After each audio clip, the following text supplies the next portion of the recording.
Bueno, pues seguimos, lo vamos a hacer ahora con una mesa redonda sobre fiscalidad de las cooperativas. Por lo tanto, pues continuamos un poco con esta introducción fantástica que nos ha hecho el profesor Antonio López, de realidad, como dice él, y ahora vamos a entrar ya pues, en aspectos más, digamos, jurídico-formales o técnico-jurídicos o como queramos llamarlos. En primer lugar, sobre el tratamiento fiscal de las empresas sociales con forma cooperativa a cargo de María Pilar Alguacil.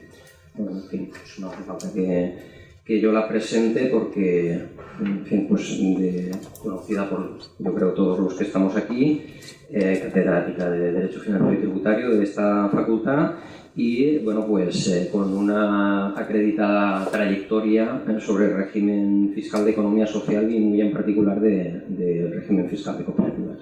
Así que, sin más, pues... Pues nada, hola a todos, ahora en mi condición de ponente.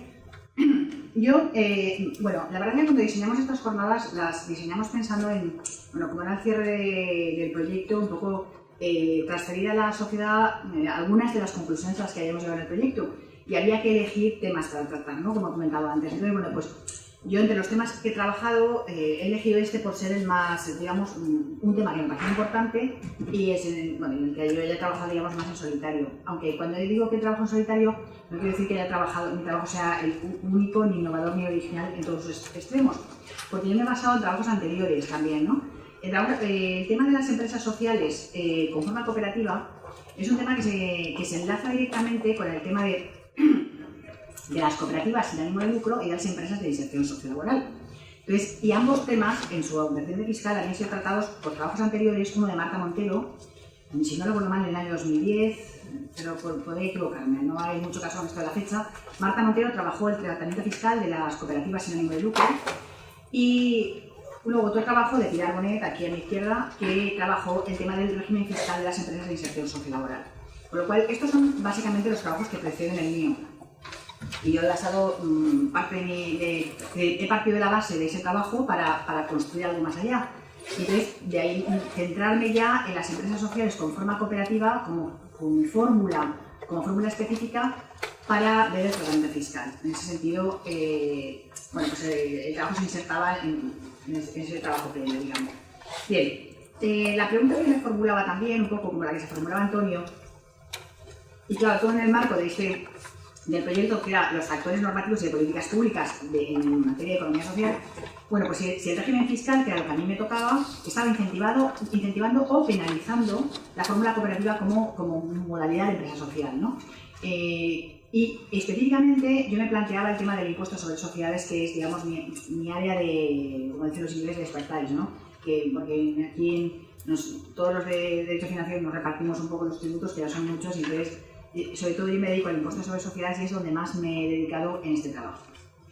Bueno, las empresas sociales con forma cooperativa, vamos a empezar un poco con el marco legal muy brevemente, pero las cooperativas de iniciativa o integración social están reguladas en la ley estatal, la 2799, y en distintas leyes autonómicas y básicamente cuando hablamos de estas cooperativas, en la regulación que hacen las leyes, se hace referencia siempre a dos tipos de actividades desarrolladas por estas cooperativas, que serían o la integración laboral mediante una actividad económica de colectivos en riesgo de exclusión social o la prestación de servicios sociales o servicios públicos. Serían, digamos, las dos actividades a las que hacen referencia las leyes cooperativas.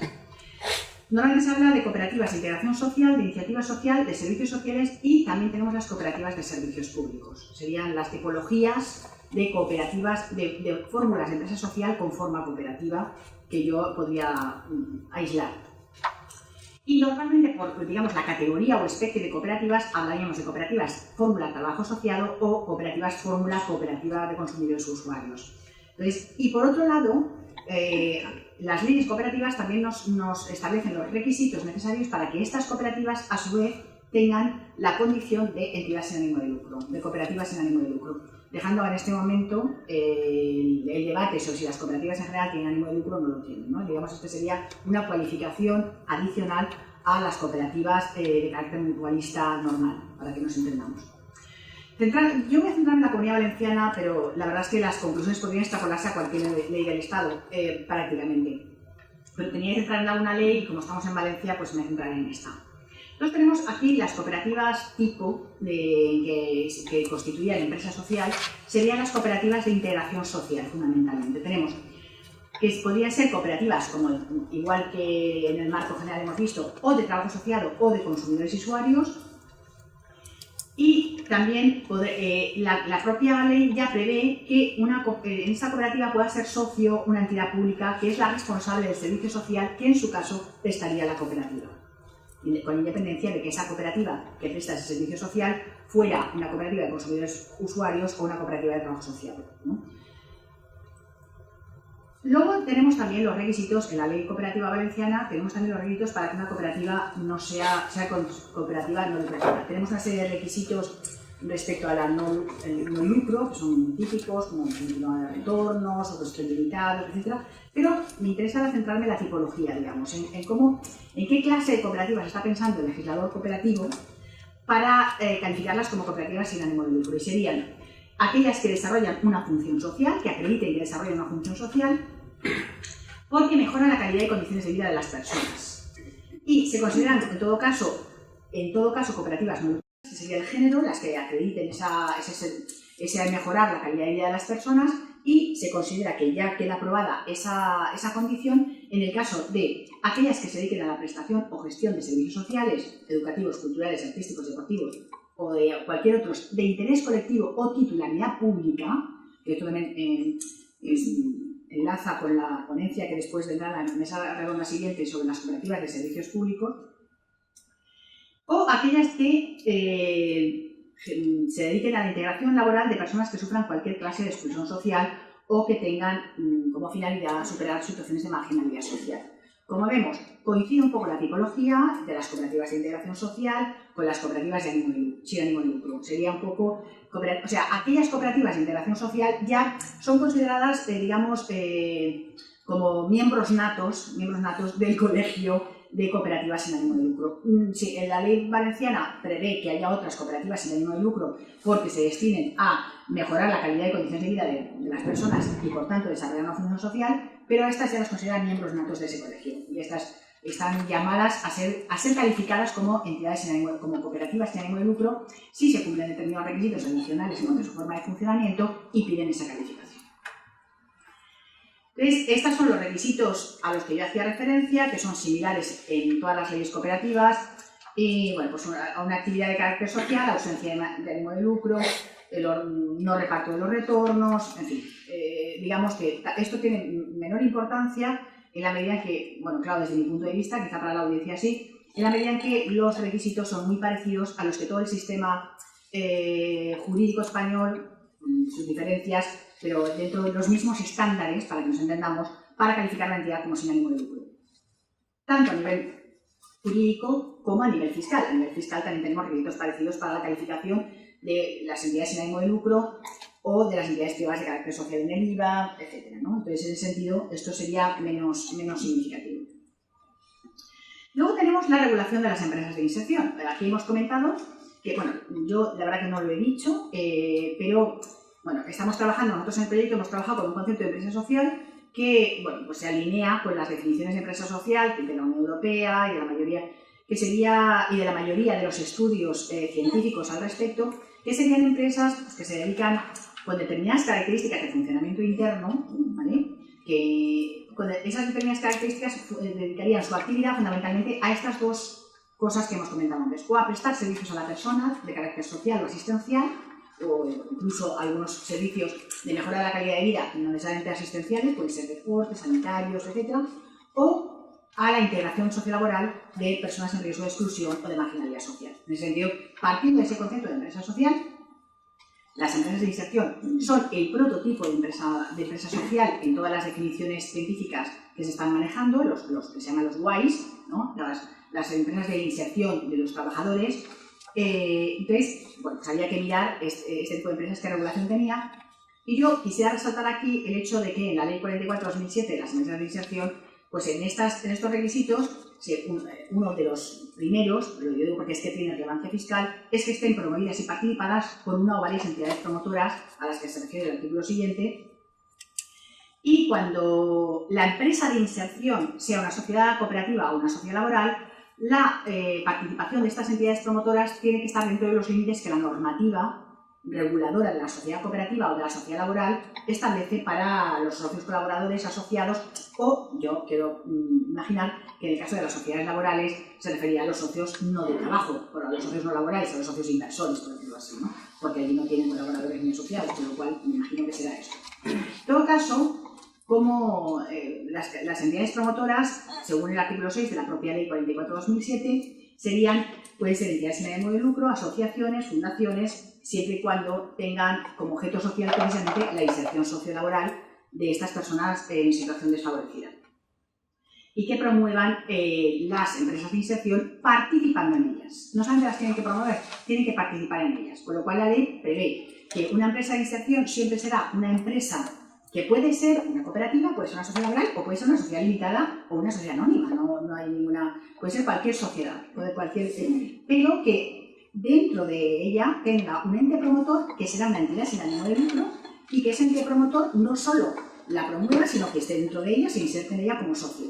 Con lo cual, bueno, pues esto es una cosa que tenemos que tener en cuenta a efectos del régimen fiscal, porque esto nos condiciona el régimen fiscal. Por último, dentro de este marco legal que nos interesa, yo estoy aquí, no estoy contando todo el marco legal, estoy contando aquellas cosas que luego serán relevantes en cuanto al tratamiento fiscal. Bueno, pues tenemos la Ley Valenciana de Cooperativas, cuál sería la representación máxima de los asociados, ¿no? Tampoco es que esto nos importe mucho, pero sí que nos interesa saber qué marco tenemos, con qué podemos trabajar para que una empresa de inserción con forma cooperativa pueda ser participada por una de esas entidades públicas o sin ánimo de lucro que veíamos en la diapositiva anterior. Tenemos un máximo del 25% de los votos. Y ya, habiendo visto el marco legal, entremos ya en el marco fiscal.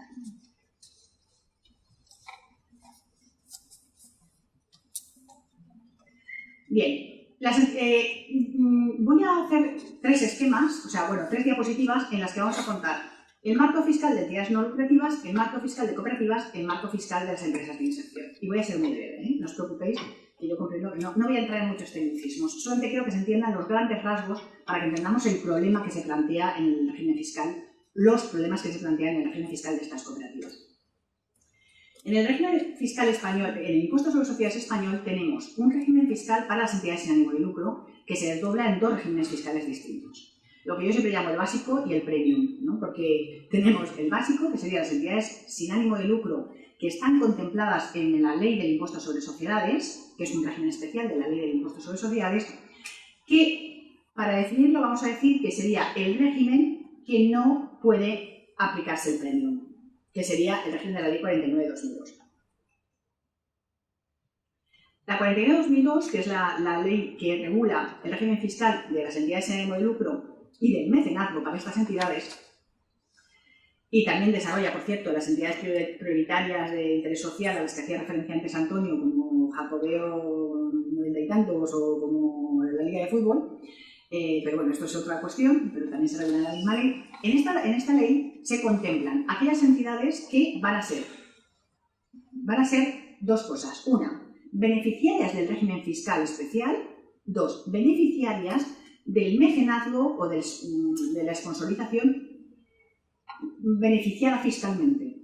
Por lo cual, digamos, el beneficio fiscal es doble. Por una parte, tiene un régimen fiscal muy, muy bueno, que ahora someramente contaré, y por otra parte, ellas son entidades beneficiarias del mecenazgo que pueden desarrollar particulares una empresa y que está incentivado fiscalmente, con lo cual tienen, claro, una doble financiación. Por una parte, todo lo que no tienen que aportar son mayores recursos que pueden tener de financiación, pero además son mayores captadoras de recursos porque las entidades y personas que colaboramos con ese tipo de entidades, o que hacemos donaciones o colaboramos de cualquier tipo, pues tenemos derecho a un incentivo fiscal, ya sea en el impuesto sobre sociedades, ya sea en el impuesto sobre la renta, que les hacen pues más... Claro, es un régimen que atrae más recursos. Estas entidades, entre estas entidades no se encuentran, son entidades que, por una parte, tienen que tener una tipología determinada y por otra parte tienen que cumplir unos requisitos determinados. En cuanto a los requisitos que tienen que cumplir, no se alejan mucho de lo que estamos acostumbrados a ver en entidades sin ánimo de lucro, que tengan un régimen fiscal especial. Es decir, tienen que tener unas garantías de la ausencia de ánimo de lucro, fundamentalmente, tienen que reinvertir sus beneficios, etcétera, en la misma actividad, pero sobre todo tienen que desarrollar una actividad de interés general, que son las mismas actividades de interés general que también estamos acostumbrados a ver, asistenciales, servicios sociales, en fin, promoción de la economía social, por ejemplo, es una de las finalidades, pero sobre todo, además, solo pueden pertenecer a una tipología determinada de entidades. Y entre esa tipología, que están las fundaciones, algunas asociaciones, las declaradas de utilidad pública, las ONGs, etcétera, no están las cooperativas. Con lo cual, de cuajo, a las cooperativas no se les puede aplicar el régimen de la 42 de 2002, sean del tipo que sean. Y esto supone, bueno, pues que no se les aplica este régimen especial, que es prácticamente de exención total del impuesto.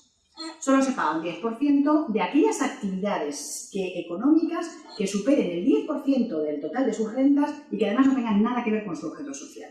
Con lo cual, es un régimen, bueno, pues que a efectos de impuestos sobre sociedades está fenomenal, las cosas como son, y que se ha aplicado a cosas como la Fundación NOS, por ejemplo, o otras que podamos nombrar, ¿no? Es decir, que lo digo por colocar también, dar otra dosis de realismo aquí, ¿no? Es decir, dar un poco, precisamente, en ese caso, cuando además de las cuestiones relativas al dinero público se ha planteado el tema de la regularización fiscal y lo que esto se trataba de esto, de la aplicación de este régimen, ¿no?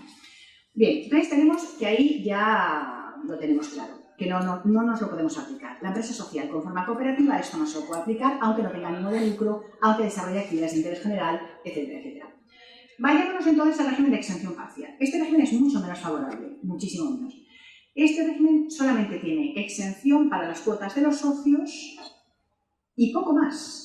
Porque en cuanto desarrolla una actividad económica, la Dirección General de Tributos ya considera, aquí tenemos un experto, que es Salvador Montesinos, en el régimen de entidades sin ánimo de lucro, que puede desarrollar el tema muy ampliamente, pero bueno, a efectos generales, lo que tenemos es que es un régimen mucho menor, o sea, mucho menos favorable, pero bueno, al menos tiene la exención de aquellas actividades que no siendo actividades económicas, según la Dirección General de Tributos, los tribunales han dicho otras cosas, pues son rendimientos propios de la entidad. Bien.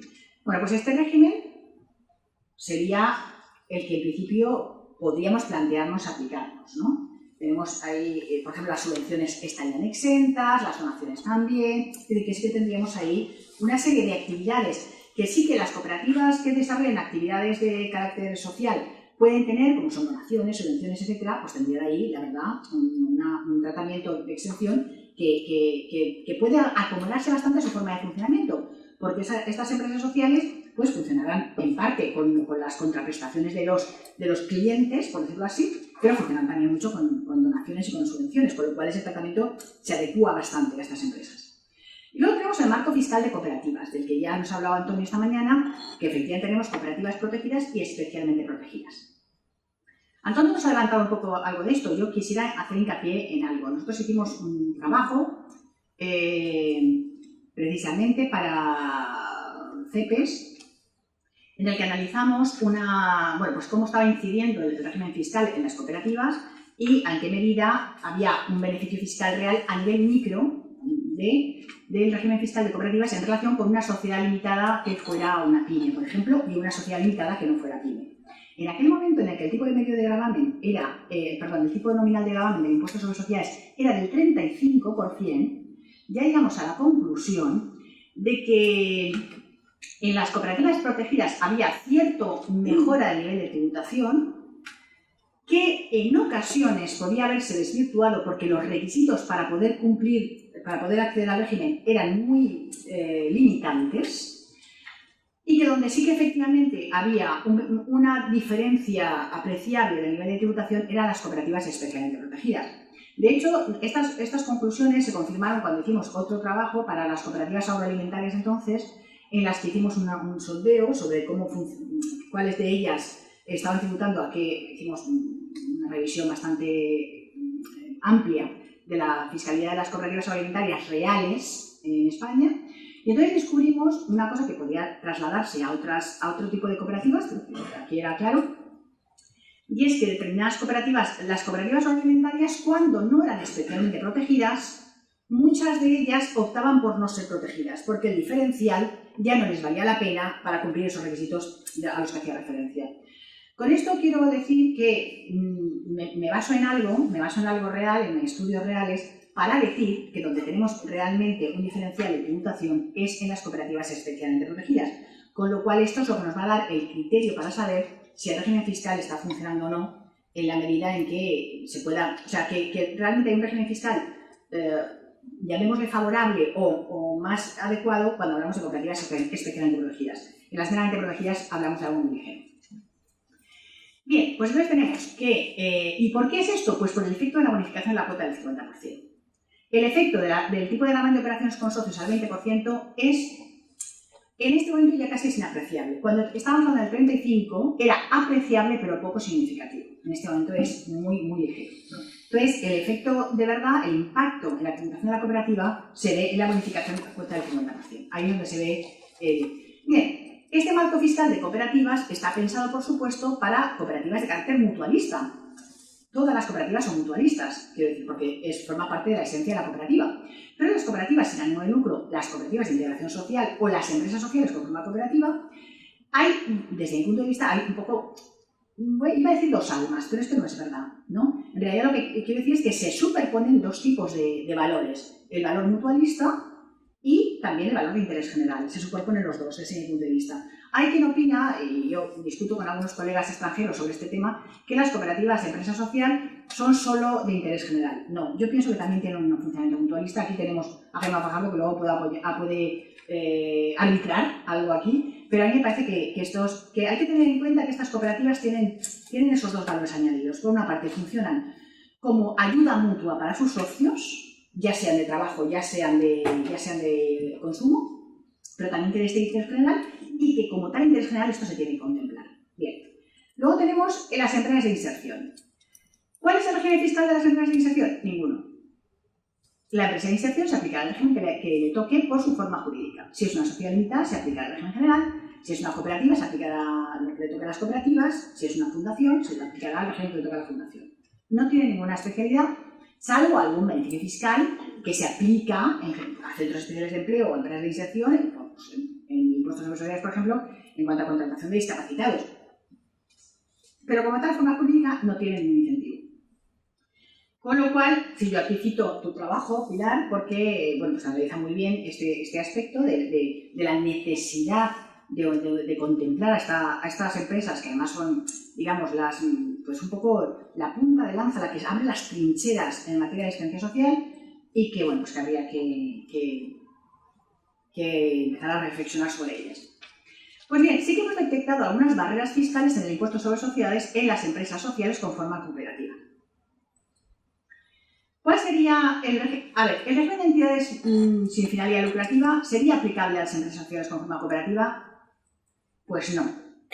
No solamente no se aplica la 49/2002, sino que además la ley 27/1999, que es la ley de régimen de cooperativas estatal, que se aplica subsidiariamente, salvo la aplicación de ley autonómica, sin embargo sí que se aplica en esto en todo el territorio del Estado, porque es una norma fiscal y por tanto la competencia es estatal.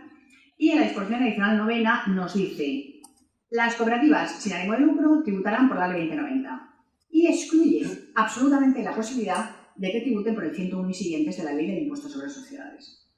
Porque si no estuviera esta disposición adicional, se les aplicaría. Porque el artículo 9 de la ley del impuesto sobre sociedades, cuando enumera las entidades que les aplica el régimen del 101 y siguientes, habla de aquellas entidades sin ánimo de lucro. Si ellas son calificadas como entidades sin ánimo de lucro, se les aplicaría ese régimen. Con lo cual, esto es una opción del legislador muy, muy abierta, o sea, quiero decir, muy determinada, muy deliberada. Con lo cual no pueden aplicarse el régimen de exención para subvenciones, donaciones, etc. Vale.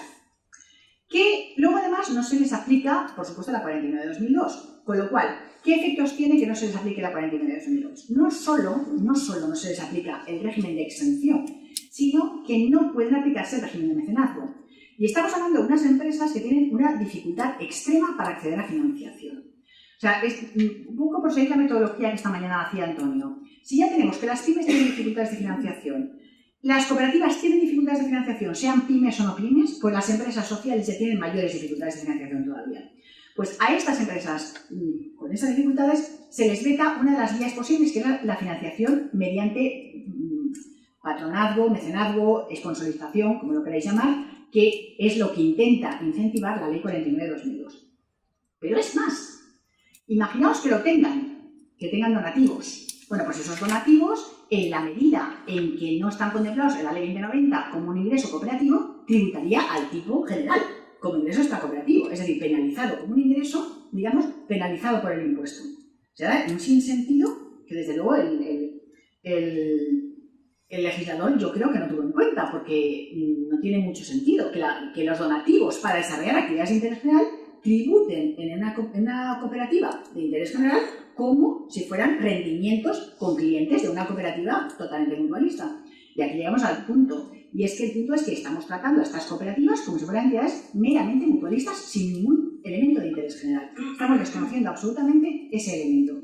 Y como desconocemos el elemento, desconocemos toda la forma de funcionamiento inherente a las actividades de interés general. Y es que esas actividades de interés general, precisamente porque vienen a cubrir déficits de mercado, no se financian normalmente íntegramente con el propio mercado, sino que se financian con fuentes ajenas al mercado. Y desconocemos absolutamente esta característica. Bueno, les aplicamos el régimen de cooperativas. Vamos a ver. El régimen de cooperativas no está tan mal. Vamos a aplicarles el régimen de cooperativas. A ver cómo se les aplica. Tenemos que las cooperativas de trabajo asociado y de consumo son cooperativas, en principio, contempladas en el listado de agraciadas en el artículo 7 de la Ley 2090 como cooperativas especialmente protegidas. Pues muy bien, estamos en el terreno correcto, estamos donde hemos dicho, en el ámbito donde puede haber un régimen favorecedor. ¿Se va a aplicar esto, el régimen de especialmente protegidas a las cooperativas que desarrollen una empresa social? Pues depende, pero les será difícil.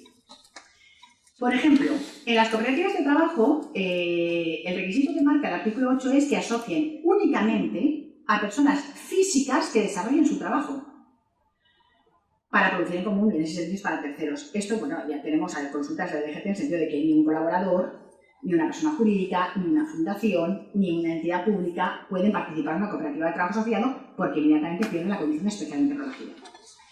En las cooperativas de consumo, además de que también solo pueden asociar a personas físicas, además tenemos que el objeto de la cooperativa solo puede ser la entrega de bienes, no de servicios, de bienes.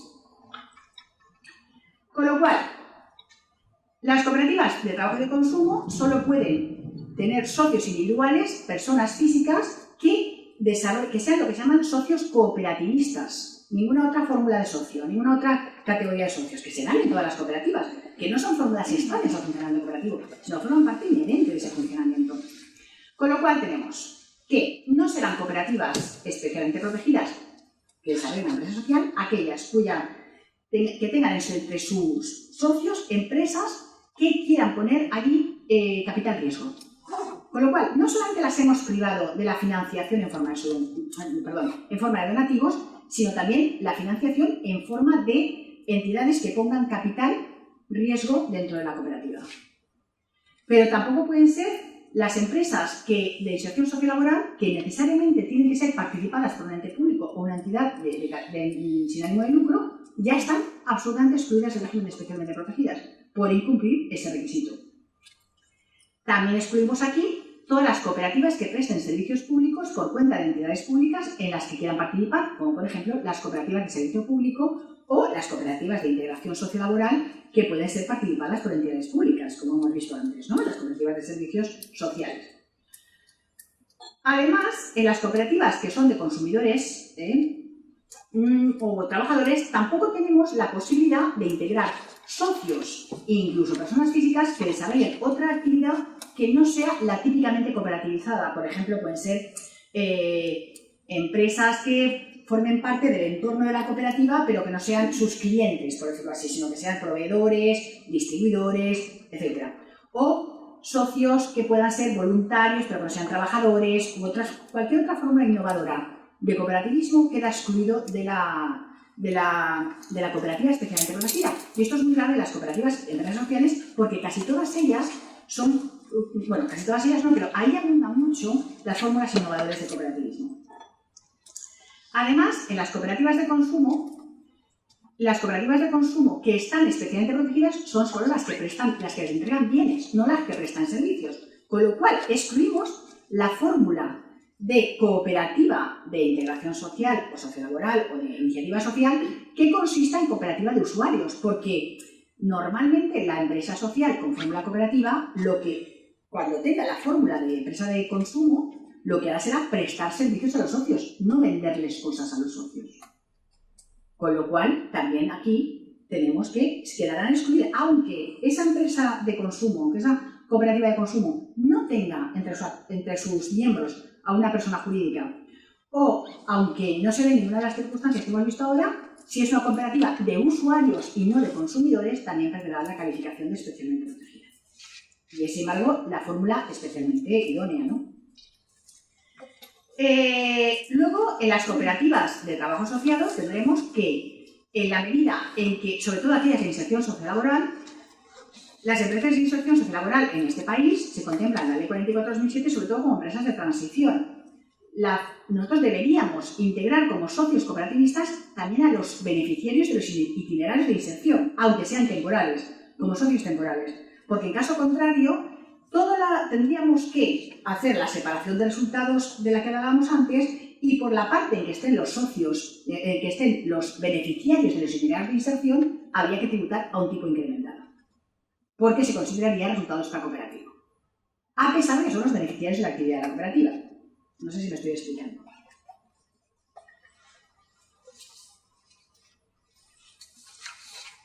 Por lo tanto, por acabar, las cooperativas de inserción social no tributan como entidades sin ánimo de lucro, no pueden aplicar la Ley 49/2002, no pueden aplicar el régimen de parcialmente exentas, no pueden ser beneficiarias del régimen de sponsorización de la 49/2002, pero para aplicar la 2090 también tienen dificultades intrínsecas muy importantes para ser consideradas cooperativas especialmente protegidas. En algunos casos no son dificultades, es imposibilidad, como en el caso de las empresas de inserción sociolaboral. Porque tenemos estos inconvenientes que tenemos, que no pueden tener socios personas jurídicas, la necesidad de que los socios sean, los beneficiarios sean socios de forma temporal. Luego tenemos otro problema del que no he hablado, la valoración de las operaciones con socios, que en las de trabajo asociado y las empresas de inserción sociolaboral es un problema muy gordo, porque la ley establece la necesidad de que el salario de los socios se valore con valor de mercado y le da igual que tú estés pagando por debajo del valor de mercado a tus socios, cosa que se dará muy frecuentemente en las cooperativas. Ya sean socios de integración, o sea, socios beneficiarios del itinerario, ya sean socios permanentes, o ya estemos hablando de una cooperativa que no sea de inserción sociolaboral, sino de otro tipo de cooperativa de trabajo que desarrolle servicios sociales. Ahí tenemos un problema bastante importante, en el que ya no voy a entrar porque sí que es un poco técnico. Y bueno, luego tenemos que las cooperativas de consumo no pueden prestar servicios, no pueden. Conclusiones. El tratamiento fiscal de las cooperativas no reconoce esta característica, que son entidades que realizan actividades de interés general, no lo refleja, es más, no solamente no lo refleja para beneficiarlo, sino que como no entiende esta característica y le aplica un régimen que no es el suyo, lo penaliza, y lo penaliza tanto al privarla de un régimen similar al suyo, por malo que sea, que el régimen de entidades parcialmente exentas tampoco es ninguna maravilla, como aplicando un régimen que no se le acopla a sus características. Nada más, yo ya he dicho lo que tenía que decir, muchas gracias.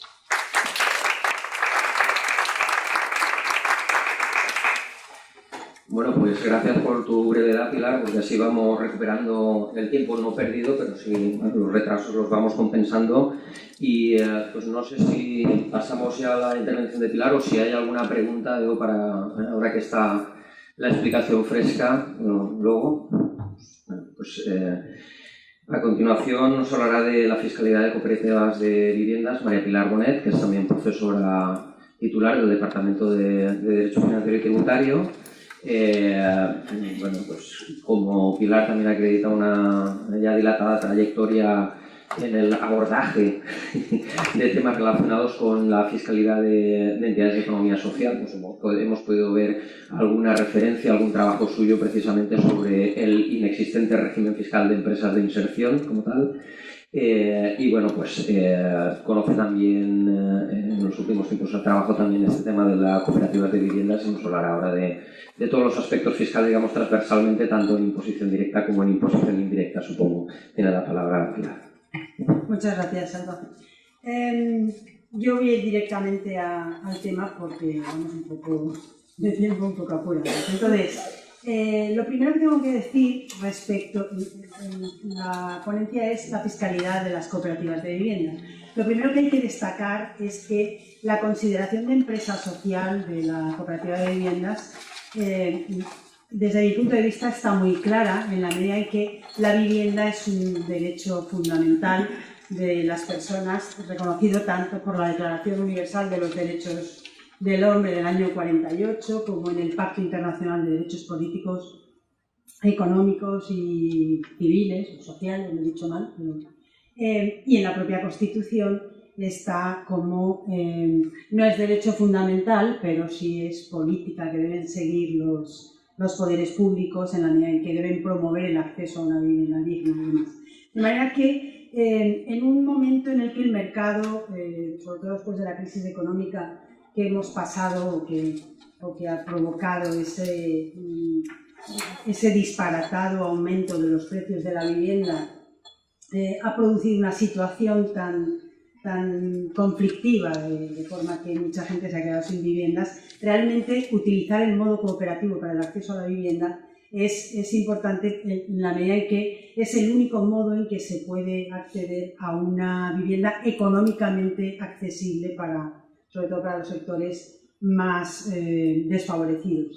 Entonces, dicho esto, los puntos que yo voy a tratar aquí son los siguientes. Por un lado, ¿cuál es la protección fiscal que se le da a las cooperativas de viviendas? Por otro lado, las propias especialidades en el IVA, porque aunque Salva decía que voy a tratar tanto la imposición directa como la indirecta, entiendo que en la medida en que Antonio por un lado y Pilar por otro han contado ya la tributación en el marco del impuesto sobre sociedades como punto o régimen esencial al que se dirige la ley 2090, que es la ley fiscal propia de las cooperativas, pues yo lo que haré será tratar fundamentalmente la fiscalidad en el IVA y algunas diferencias, por ejemplo, en materia de valoración del precio de las viviendas o de las operaciones relacionadas con las viviendas entre el impuesto sobre sociedades y el IVA y dentro de lo que es la valoración iríamos a la situación de vinculación, operaciones vinculadas sí o no y cómo se tratan de cara a la necesidad de aplicar valor de mercado. Y por último, pues unas breves conclusiones y propuestas.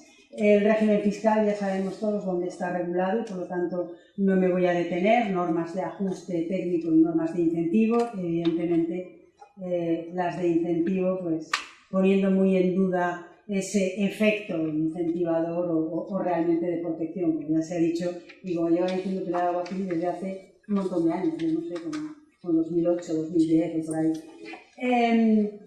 Sí que quiero volver a incidir en la diferencia en el grado de protección por un punto que ahora comentaré y que nos va a permitir analizar una situación que desde mi punto de vista merecería un cambio normativo, sobre todo de tratamiento fiscal por el tipo de cooperativa. Ahora mismo lo comento. Se trata de que tenemos que las cooperativas de viviendas, por la ley 2090, son consideradas cooperativas simplemente o meramente protegidas, es decir, aquellas que van a aplicar unos incentivos fiscales que aquí tenemos extractados. Tengo que decir que, por ejemplo, en ITP, yo ya he quitado de aquí la referencia a operaciones que ya no están sujetas a ITP y a JD, como son todas las operaciones de reestructuración empresarial. Entonces no tiene ningún sentido que la ley 2090 siga estableciendo como incentivo la exención para operaciones de fusión y escisión. Pero es que también hay que quitar las operaciones relacionadas de exención en ITP y AJD, salvo por la cuota fija de AJD, las operaciones de constitución y ampliación de capital, porque también están exentas para el resto de formas jurídicas sociales diferentes por la propia ley del impuesto y por lo tanto no constituye un incentivo específico, ya no constituye ese incentivo específico. Y lo mismo hay que decir de la constitución y cancelación de préstamos, operaciones que son muy frecuentes en materia de cooperativas de viviendas, porque también están exentas las relacionadas con préstamos hipotecarios y máximas y van dirigidas a viviendas de protección oficial. Por lo tanto, en esos beneficios de la imposición indirecta es en los que nos hemos de fijar hoy aquí, o en mi campo ahora mismo aquí, porque ya digo que las del impuesto sobre sociedades han sido tratadas. Pues bien, añadiendo como incentivo también el de exención en el impuesto en materia de adquisiciones de bienes y derechos que vayan a integrarse en el Fondo de Educación y Promoción. Eso es así para las cooperativas meramente protegidas, es decir, aquellas que están inscritas y se les aplica el régimen, cualquiera que sea el lugar en que se hayan constituido, siempre no, estoy hablando del régimen común. Pero hay que diferenciarlo del ámbito de protección o del alcance o grado de protección que se le da a las especialmente protegidas, dentro de las cuales, como ya se ha dicho aquí en varias ocasiones, están incluidas las de consumidores y usuarios. Bien, pues efectivamente las especialmente protegidas tendrían, en este caso concreto, centrándonos exclusivamente en la imposición indirecta, tendríamos la exención en ITP y AJD para todas las operaciones que se realicen en materia de adquisición de bienes y derechos que vayan a destinarse al cumplimiento de los fines sociales de la entidad. Bien, pues, ¿por qué sacamos a colación este tema? Pues sencillamente porque hay una ley autonómica, la ley andaluza, ley de cooperativas andaluzas, que trata de modo diferente a estas cooperativas. Es decir, nos encontramos con que las cooperativas de viviendas son calificadas como por la ley sustantiva, por la ley estatal por un lado, pues sencillamente por su propia actividad. Van dirigidas a proporcionar a sus socios, y en el caso de que los estatutos lo permitan, pues a los no socios, pero proporcionarles vivienda, en algunos casos locales, como por ejemplo despachos en la ley de cooperativas valenciana. Bien, ¿qué significa esto? Pues que si hay una ley sustantiva que las califica como de consumidores y usuarios, lo que estamos es otorgando, o lo que se está haciendo es otorgar una protección fiscal diferente a las cooperativas de viviendas en general, en todo el Estado y en las distintas comunidades autónomas, salvo en la andaluza, que las califica de consumidores y usuarios. Lo que hace es establecer un régimen general para las cooperativas de consumidores y usuarios, y como régimen especial se recogen tres: el que afecta a las cooperativas de viviendas, a las cooperativas de crédito y las de seguros. Esto plantea un problema: ¿cuál es el tratamiento fiscal que debe dársele a la luz de esa distinta situación? Hay que decir que esto no solo sucede en la Ley de Cooperativas Andaluza, en la última, la Ley 4/2011, sino que ya venía dándose en la ley de 1985 y en la del 99. Por lo tanto, es una trayectoria, de hecho hay varias sentencias del TSJ andaluz desde el año 98-99, que ahora comentaré, que vienen estableciendo la exención para este tipo de cooperativas como si fueran, no, la propia ley sustantiva suya las califica de consumidores y usuarios y le permite aplicar esos incentivos. Bien, ¿qué calificación prevalece? En el mero plano teórico, pero importante para dilucidar cuál sería el grado de protección fiscal, es el de determinar cuál es la calificación que prevalece a efectos fiscales. La cuestión central es: ¿una norma sustantiva puede alterar la calificación que da el legislador a efectos tributarios? Es decir, la de la Ley 2090. Y además, con esta situación, lo que nos encontramos es que en función de dónde esté situada esa cooperativa de viviendas, en qué comunidad dentro de Andalucía o en el resto de España, nos vamos a encontrar con un trato fiscal diferente, es evidente. Aquí hay dos posturas: la DGT lo ha ido negando siempre y concretamente la primera, una de las resoluciones que primero lo estableció así, aunque en este caso iba dirigida no a las cooperativas de vivienda, sino a una cooperativa de enseñanza, que se pretendía aplicar los beneficios de las especialmente protegidas por considerarla de consumidores y usuarios.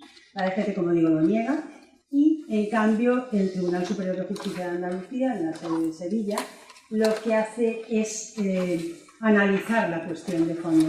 Bien, es verdad que las primeras sentencias que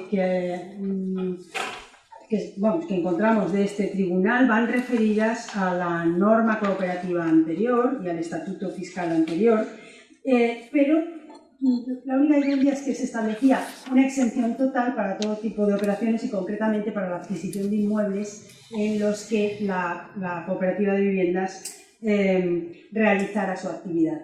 Pero hay que tener en cuenta lo siguiente, creo que no lo he puesto aquí. Ay, le estaba dando... Sí, no lo he puesto. Hay que tener en cuenta que las leyes anteriores, las leyes cooperativas anteriores, lo que tenían es una división anterior a la vigente del 99, tenía una calificación de cooperativas protegidas y no protegidas. Y las cooperativas de viviendas eran protegidas. Claro, eso cambia con la ley vigente en la medida en que las protegidas, bueno, no son sin protección, pero tienen menor protección que las especialmente protegidas. Con lo cual ahí hay un tránsito que fiscalmente no se ha abordado, ¿no? Para cambiar esa... Bien, en cualquier caso, ¿qué tenemos? Pues un reconocimiento por parte del TSJ de Andalucía y hasta donde yo sé no ha habido ninguna otra sentencia de tribunales superiores que le haya quitado la razón. Está declarando el derecho de la comunidad autónoma, en tanto que es competencia suya para regular la materia de cooperativas, sencillamente está declarando el derecho a calificarlas como buenamente quiera entender. Y, lógicamente, esa calificación trasciende al ámbito tributario, según, ya digo, el TSJ de Andalucía. El legislador tributario supongo que no entenderá lo mismo y ahí estamos. Entonces, mientras esto no llegue a tribunales superiores, al Tribunal Supremo, pues ahí estamos. De hecho, ya digo que se le ha reconocido la exención. Ahora bien, esta diferencia de trato es irrelevante en IVA. ¿Por qué? Pues porque en IVA tenemos un tratamiento idéntico. De hecho, cuando antes el profesor Antonio López estaba mostrando los incentivos fiscales y las diferencias entre cooperativas protegidas, no protegidas y demás, yo me he fijado en el porcentaje del beneficio y eran 12,8, 12,4 y 12. O sea, no se IVA en absoluto porque ahí nos vamos sencillamente a las operaciones que realiza la empresa, cualquiera que sea la forma social que adopte. ¿Aquí qué tenemos? Pues, en primer lugar, por el tipo de actividad, efectivamente, la relacionada con la construcción, promoción, urbanización, edificaciones en general, o rehabilitación de edificaciones para ser objeto de cesión a terceros, es una actividad económica a efectos de IVA, pero sencillamente por el mero hecho de ser la sociedad que la lleva a cabo, una sociedad de carácter mercantil, pues tenemos una actividad sujeta al impuesto, una actividad económica y sujeto pasivo de esas operaciones es la cooperativa en la medida que es considerada empresario. Aquí lo que hay, bueno, no ya por el régimen de IVA, sino por las propias leyes sustantivas, es digamos que la confusión que debería darse en otros tipos cooperativos desde mi punto de vista entre los socios y la cooperativa. Me explico.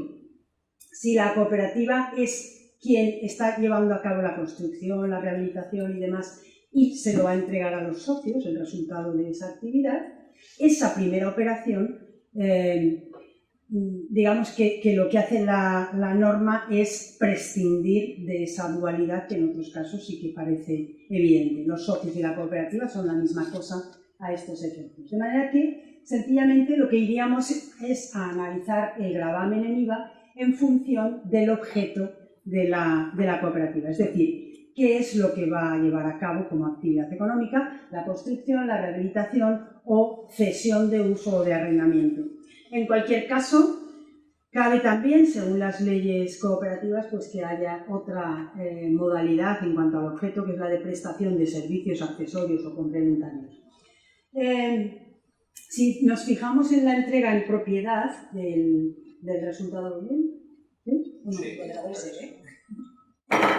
minutos más por menos. Vale, no, creo que no me queda mucho.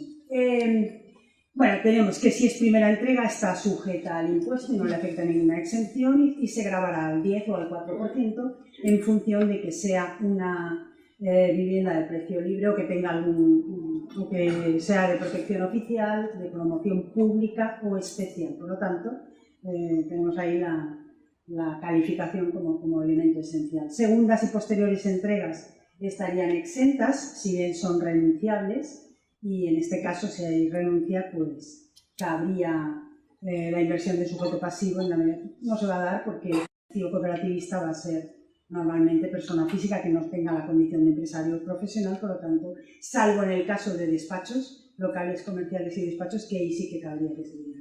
Pero como estamos hablando de viviendas, dejamos al margen esa situación. Los anticipos a cuenta no son aportaciones a capital y sencillamente llevarán su propio IVA, se devenga el impuesto al tipo vigente.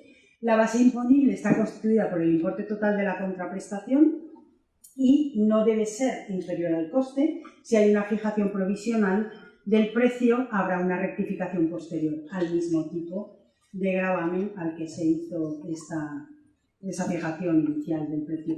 Y en este caso sí que tenemos, cuando el objeto de la construcción y demás es la entrega al socio en propiedad, sí que tenemos la posibilidad de que la cooperativa se deduzca las cuotas soportadas.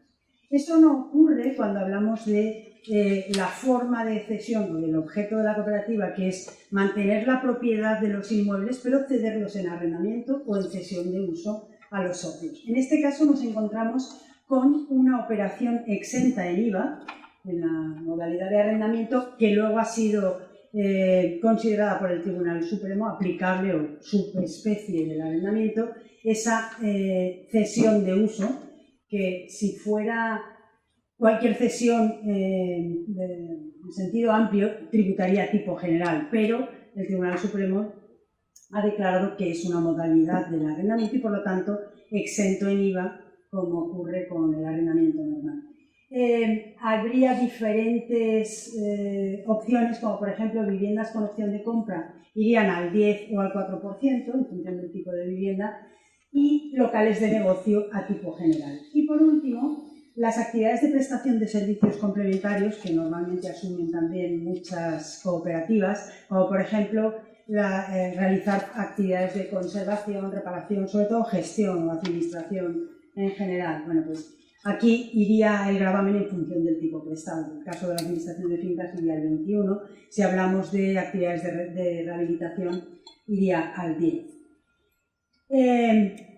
Nos vamos ya de forma muy directa al tema de la valoración y me voy a saltar algunos datos. Por ejemplo, en sociedades o en IVA varía la valoración en función también del destinatario, si son socios o terceros, y de que la actividad sea cooperativizada o no.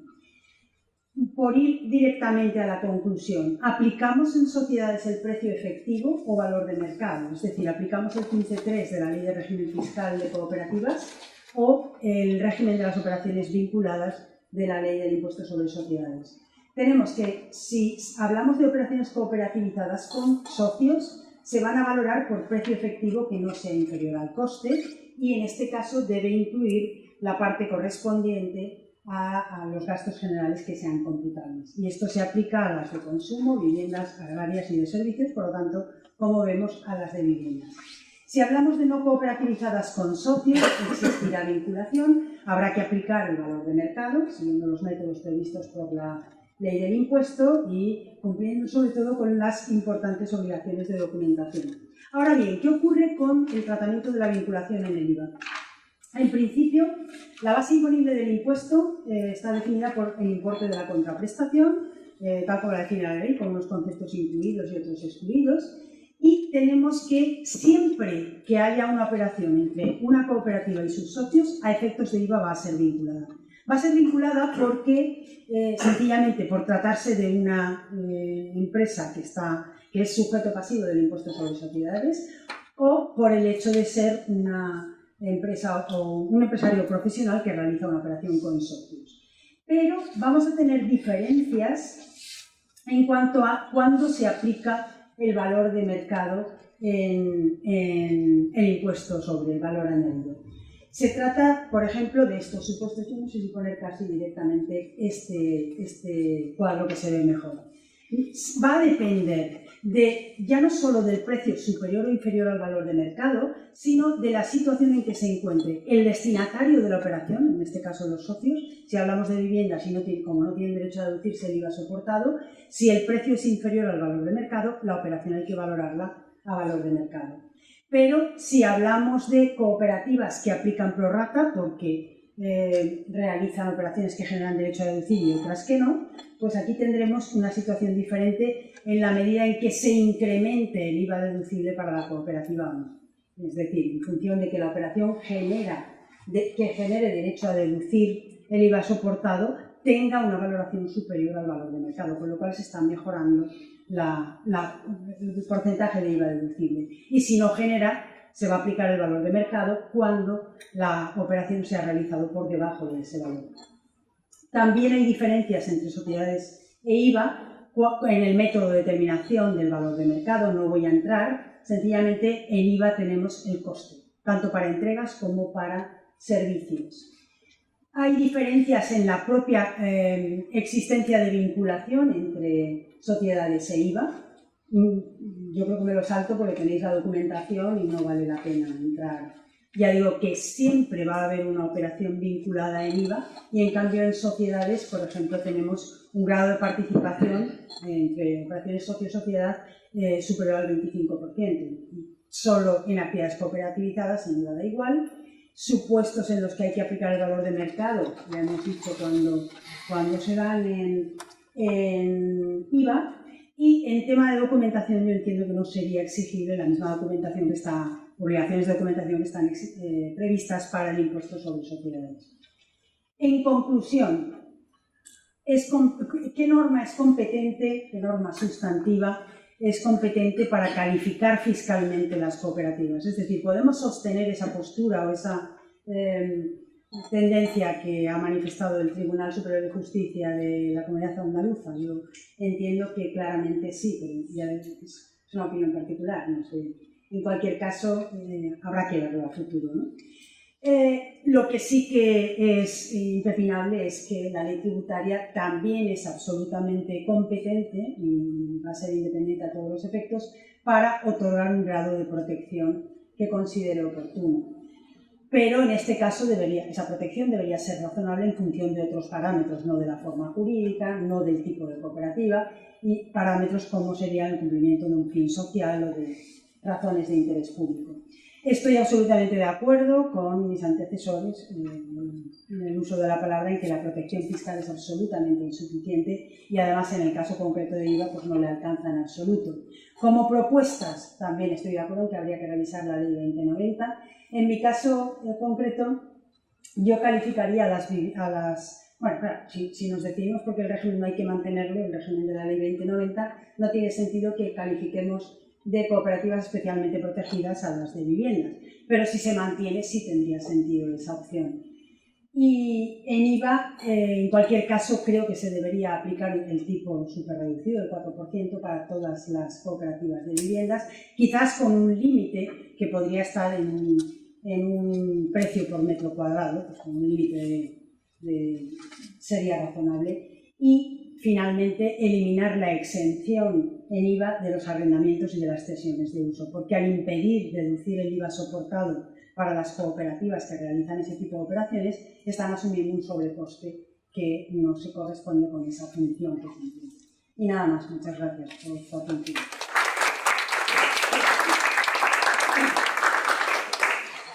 Bueno, pues gracias también a Pilar Bonet por el esfuerzo de síntesis realizado. Y abrimos ahora un turno de intervenciones.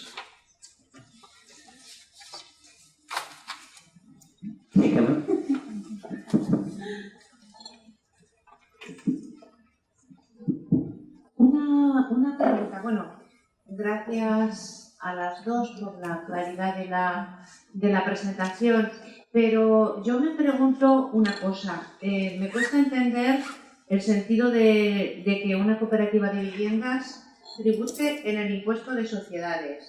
Y me cuesta entenderlo por lo siguiente. Porque una cooperativa auténtica de viviendas tiene los ingresos, que son las aportaciones que hacen los socios, y esas aportaciones se ingresan totalmente en los gastos que genera la construcción de las viviendas, más los gastos pues, de administración, si es que hay alguno, que normalmente ni los hay. Por tanto, ¿qué beneficio? No hay una actividad realmente empresarial. Por tanto, no creo que les preocupe mucho estar o no estar. Yo creo que no debe pagar nadie en el impuesto de sociedades. Pienso que no deben de pagar porque pienso que no tienen beneficios nunca. ¿Vale? Por tanto, eso me preocupa menos. Ahora, aquí, por ejemplo, yo recuerdo hace muchos años que vi resoluciones de la Dirección General de Tributos en los que las cooperativas, el acto de adjudicación implica una individualización de lo que era una propiedad conjunta. El acto de adjudicación que hacen las cooperativas de vivienda no tributaba, eso históricamente, ¿eh? Yo lo he manejado esa información. Hoy en día no estoy al día en el tema fiscal, pero vamos, me imagino que el tratamiento fiscal no debería de ir mucho más allá de lo que implica la autopromoción. Cuando una persona física se construye su vivienda y se la adjudica, ¿cómo? Entrando a vivir en ella, ¿no? ¿Cuánto tiene que pagar por eso? Pues lo que tenga que pagar, lo mismo debería de ser si estamos hablando de una cooperativa, que no deja de ser más que un supuesto de autopromoción colectiva de los socios. Yo esto lo entendería. Si la fiscalidad le está dando un tratamiento discriminatorio, pues no lo sé. Pero vamos, en cuanto al IVA no tengo nada que decir porque tengo que asimilarlo todavía lo que he leído. Pero vamos, esto otro sí que lo tengo bastante claro. No sé si realmente el tratamiento fiscal es el adecuado, sobre todo por el acto de adjudicación, ¿eh? Pues, hombre, en sociedades, efectivamente, como estábamos comentando, la venta a terceros sí que puede generar un beneficio, la adjudicación a los socios no, pero la venta a terceros. Y el IVA me lo has puesto facilísimo. Tú dices la autopromoción, claro, es que la autopromoción para uso propio, o sea, primero, tenemos la calificación de la operación en IVA como actividad económica siempre que sea como destinada a la venta a terceros o a la cesión mediante precio por cualquier fórmula jurídica. Pero precisamente la autopromoción excluye la deducción del IVA soportado, con lo cual haríamos un pan como unas tortas si aplicáramos ese concepto. Ahí yo por lo menos veo una ventaja y es que se puede decir el IVA soportado. Si no, imagínate, el IVA de todos los elementos de construcción que van al 21, las ejecuciones de obra, el comercial promotor irían al 10, pero todos los materiales irían al 21. Si no te puedes deducir el IVA soportado, sería desastroso. Yo ahí casi que me alegro. Y entonces, con este argumento, podríamos concluir entonces que si yo voy a autopromoverme mi vivienda, es mejor que cree una cooperativa con mi esposo y mi hija, porque nos vamos a poder deducir todo el IVA, ¿no? Pues, hombre, yo creo que sí, yo también. Bueno, o sea, la diferencia puede ir del orden de 12 a 15.000 euros, ¿eh? Sí. Una vivienda normal, ¿eh? Bueno, saberlo. Sí, no.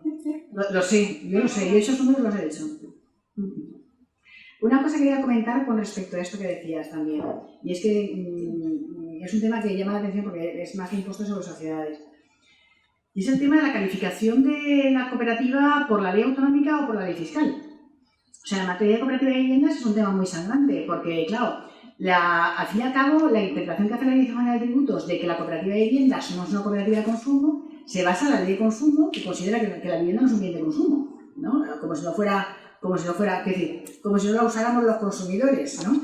Entonces, y ya está, y ahí se basa. Entonces, la DGT se basa en ese argumento que es extraño a la ley 2090 y sin embargo tiene en cuenta la ley de cooperativas que la califica como cooperativa similar a las de consumo, porque además las leyes de cooperativas distinguen normalmente por lo normal, que entre cooperativas de inputs y cooperativas de outputs, que es decir, cooperativas que prestan servicios y entregan dinero a sus socios y cooperativas que los reciben y de productores, efectivamente. Entonces, en ese sentido, la ubicación de la cooperativa de viviendas dentro de consumo es bastante evidente. Pero bueno, como luego ya no entro. Pero el caso es que en este caso de la ley 2090 incluso, en que limita las cooperativas protegidas a las que entregan bienes, en este caso, cuando la cooperativa de viviendas es de promoción, están entregando bien. En las de arrendamiento ya no entro, porque ya vamos a calificar si es entrega o servicio, se lo dejo, ahí ya es la ley del IVA la que lo regula y normalmente lo califica de prestación. Entonces, pero que este problema no se planteaba en las cooperativas de vivienda solo. Aquí antes Pepe Cardona lo ha comentado respecto a las diferencias de tratamiento que podemos tener en una comunidad a otra.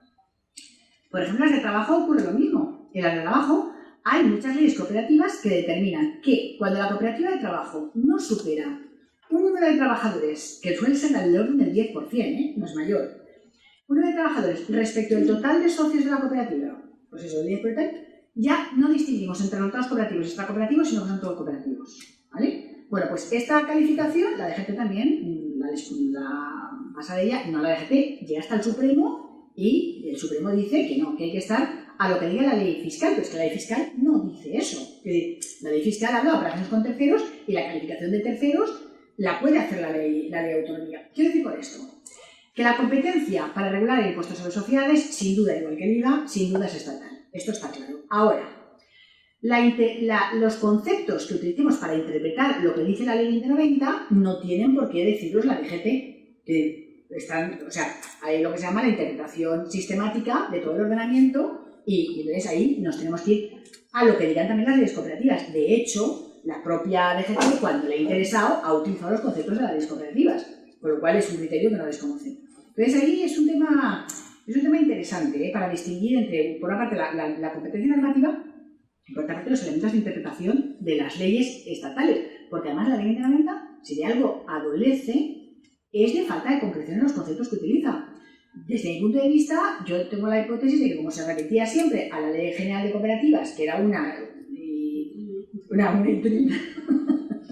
como la Unidad de España era una, pues entonces, claro, en aquel momento pues no tenía mucha dificultad, pero claro, en este momento se han generado unas diferencias, unas distorsiones muy importantes. Yo quería añadir una cosa, y es que hay una sentencia del TSJ de Madrid, de 3 de junio de 2011, que si bien deniega la calificación a una cooperativa de viviendas como de consumidores y usuarios, admite la posibilidad, porque entra a analizar en el fondo de la cuestión, admite la posibilidad de que si cumple los requisitos de las de consumo pueda ser calificada como tal, lo cual me parece un primer paso, pero yo no he encontrado más jurisprudencia, no sé si debería de investigar un poco más a fondo.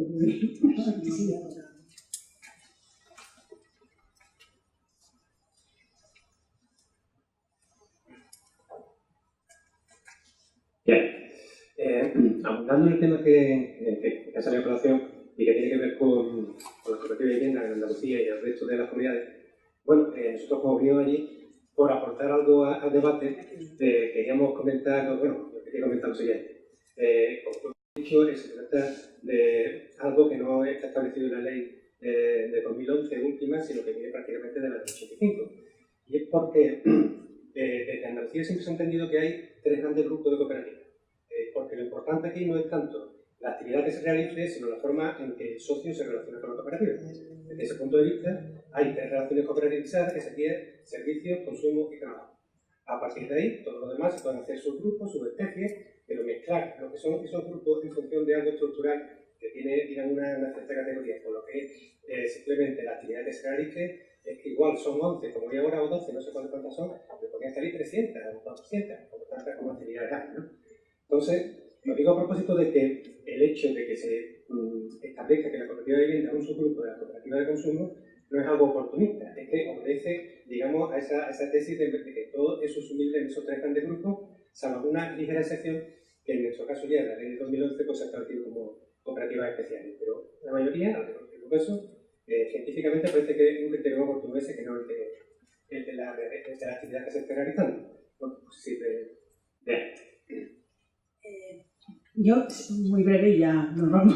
Estoy absolutamente de acuerdo y además es el criterio que yo utilizo para analizar el gravamen en IVA. ¿Por qué? O sea, hablamos de trabajo por un lado, hay otras leyes que hablan de producción y consumo y dentro de producción está servicios y está trabajo, pero efectivamente es el criterio que yo tengo que utilizar para IVA. Entonces, por eso estoy absolutamente de acuerdo, porque aquí en IVA tenemos o entrega de bienes o prestación de servicios o consumo. Entonces, totalmente de acuerdo. Yo recuerdo que en Cataluña se intentó, con la reforma de la ley de cooperativas, hacer una cosa que era muy... que yo la llamaba la propuesta de ley CENO. Algunos de aquí la recordarán. Que intentaba hacer, conceptuar las cooperativas así, ¿no? Un poco solamente prescindiendo de las categorías por la forma de actividad. Bueno, se armó una considerable. Porque es verdad, había una cosa que, por eso lo traigo, no por poner la anécdota, sino por poner un elemento que también es cierto. Y es que hay determinadas consecuencias anudadas a una forma cooperativa determinada ya tradicional, ¿no? Por ejemplo, cuando hablamos de cooperativa agroalimentaria sabemos a lo que nos referimos, o cuando hablamos de cooperativa de trabajo sabemos a lo que nos referimos. Tal. Entonces, en ese sentido, prescindir esas calificaciones podría traer el efecto negativo de que luego, a efectos de una orden de subvenciones, no hubiera esa seguridad jurídica.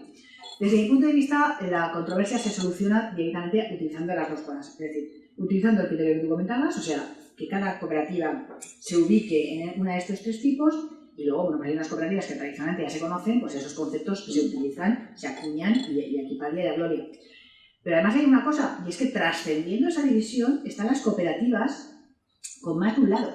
Quiero decir, siempre estamos hablando de cooperativas que funcionan de un solo lado de la ecuación, pero en realidad las cooperativas, que siempre hablamos de que las cooperativas son una fórmula de responsabilidad social corporativa que la integra en su propia estructura, decimos esto porque la cooperativa funcionamos, los propios stakeholders son ya stockholders, claro, los socios son los propios interesados en el funcionamiento de la cooperativa.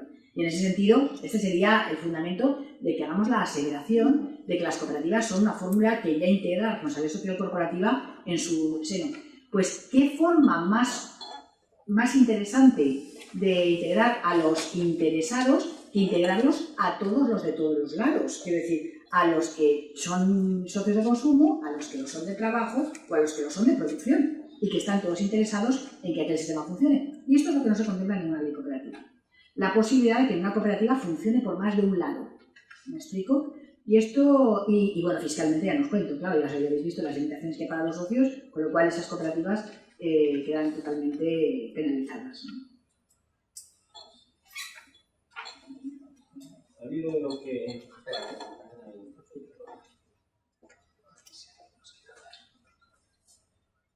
estábamos comentando de las dividendas,